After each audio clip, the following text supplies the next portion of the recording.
Assalamualaikum warahmatullahi wabarakatuh. Kami dari kelompok 9 dari kelas Agribisnis 6B akan mempresentasikan tentang teori produksi mengenai pengukuran efisiensi.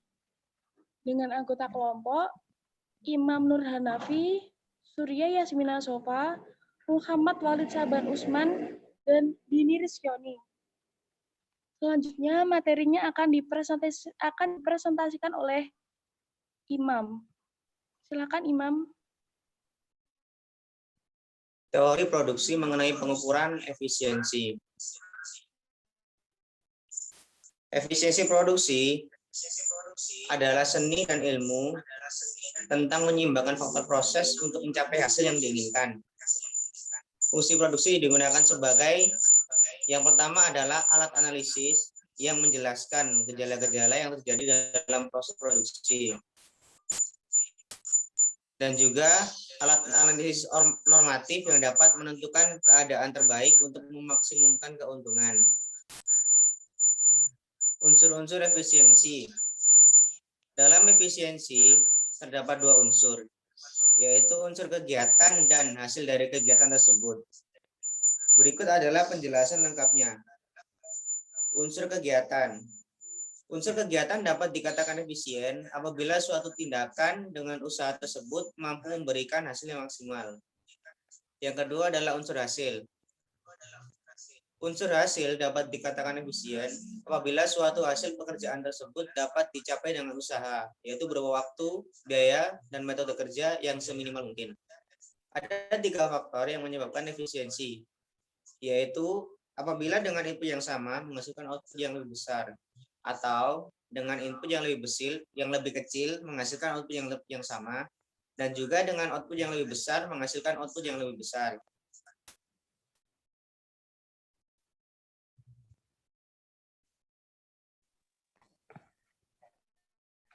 Selanjutnya, tujuan utama dari efisiensi adalah untuk mendapatkan efisiensi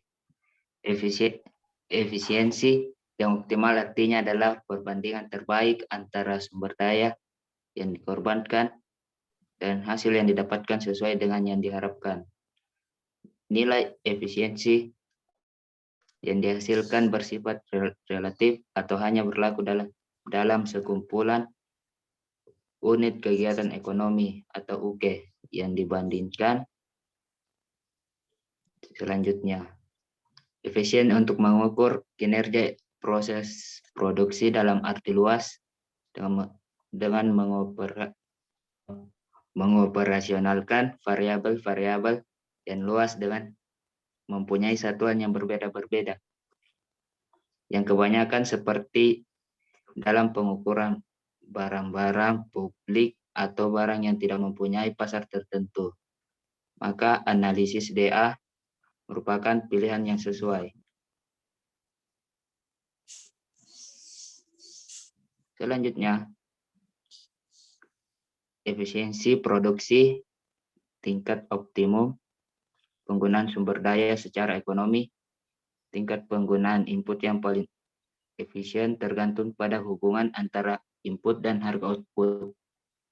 Contoh efisiensi produksi yaitu harga padi diasumsikan 1.000 kg pada tingkat petani dan input 10.000 kg.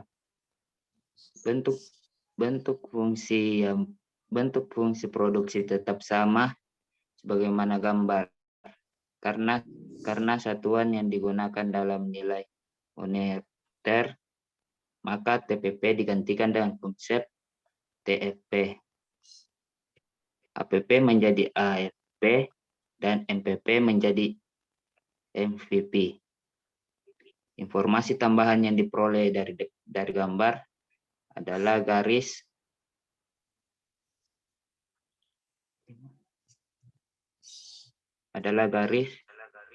TFC dan MFC.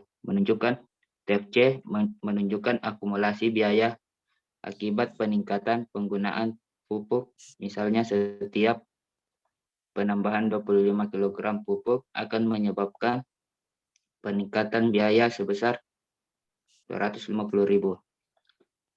Tingkat optimum penggunaan input secara ekonomis terjadi pada saat NPV sama dengan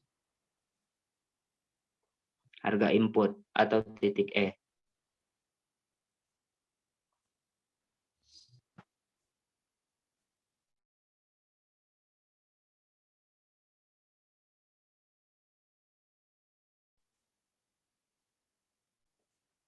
Pada daerah di sebelah kiri titik E, NPV lebih besar NFC. Artinya, tambahan nilai produksi yang diperoleh lebih besar dari penambahan biaya produksi. Dalam hal ini, penambahan satu satuan input masih memberikan keuntungan pada daerah sebelah kanan titik E. Tambahan penerimaan akibat penambahan satu satuan input lebih kecil daripada penambahan biaya yang harus dikeluarkan atau NPV lebih kecil dari MFC. NPV sama dengan MFC akan tercapai pada saat kurva TFC sejajar dengan garis singgul atau tangan. Fungsi produksi dengan kata lain NPV adalah slope dari fungsi produksi dan MFC adalah slope kurva TFC. Pada titik ini, profit yang merupakan selisih antara NPV dan MFC atau AB mencapai maksimum. Dengan bantuan matematika sederhana, tingkat optimum penggunaan input tunggal dapat dijelaskan sebagai berikut. PX sama dengan harga per unit input S. PY sama dengan harga per unit output. Y penggunaan input tunggal optimum oleh karena NPV X sama dengan NPV X. PY maka terdapat 3 cara untuk mencari titik optimal A. Pada titik optimal tambahan penerimaan sama dengan tambahan biaya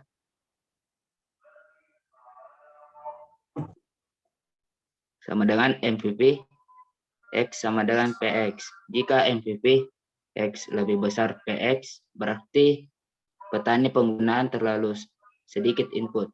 Jika NPV X lebih kecil PX, penggunaan input terlalu banyak.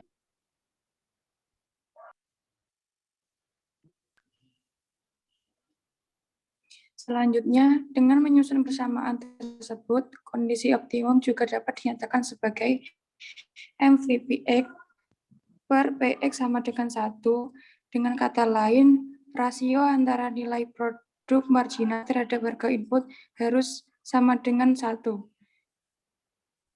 Karena MVPX sama dengan MPPX PY, kondisi optimum dapat dinyatakan sebagai MPPX sama dengan PX per PY, di mana MPP sama dengan rasio harga input output. Alokasi penggunaan sarana produksi dikatakan efisien apabila nilai marginal produk NPMXI sama dengan harga inputnya PXI. Artinya alokasi sarana produksi telah mencapai titik optimal atau telah efisien. Ini juga berarti bahwa perbandingan antara nilai produksi marginal dengan harga input pada titik kombinasi tersebut sama dengan 1. Selanjutnya adalah secara matematis, efisiensi alokatif dituliskan sebagai berikut. NPMXI sama dengan PXI atau NPMXI atau PXI sama dengan 1, sama dengan KI. Apabila KI sama dengan 1, berarti penggunaan input efisien KI lebih besar dari 1. Penggunaan input belum efisien dan masih perlu ditambah. Sedangkan bila KI kurang dari 1, penggunaan input sesudah tidak efisien dan perlu dikurangi. Konsep ini bisa diterapkan untuk mencari tingkat penggunaan input usaha tani yang optimal dan yang dapat menghasilkan hasil panen maksimal. Sekian presentasi dari kelompok kami. Jika ada kurang lebihnya kami mohon maaf. Wassalamualaikum warahmatullahi wabarakatuh.